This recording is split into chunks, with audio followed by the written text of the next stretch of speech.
The Denise Zamboanga-Ayaka Miura bout at 173 is a no-go, after the Filipina MMA champion withdrew from the match.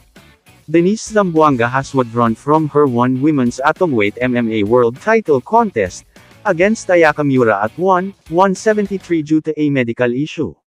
Denise Zamboanga has announced her withdrawal from her scheduled title defense against Ayaka Miura, due to medical reasons.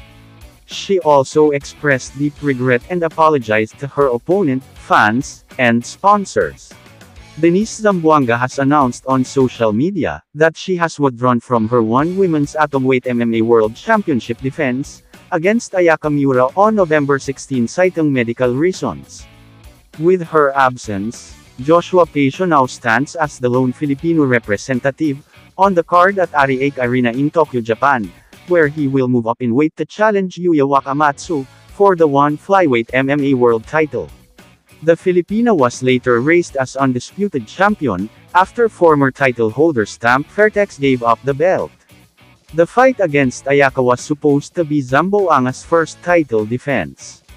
But this isn't the end for the 28-year-old martial artist, as she vowed to return from this ordeal stronger and better. Malungkot na balita para sa mga Pinoy MMA fans, hindi matutuloy ang inaabangang title defense ni Denise Zamboanga kontra sa Japanese challenger na si Ayaka Miura. Sa isang opisyal na pahayag, ibinahagi ni Zamboanga na kailangan niyang umatras sa laban dahil sa medical reasons. Aminado ang reigning champion na labis siyang nadismaya dahil matagal niyang pinaghandaan ang laban, at sabik siyang sukatin ang sarili laban sa isang malakas, at respetadong kalaban tulad ni Miura. Kamusta mga idol? Sports Zone PH para sa sports news and update.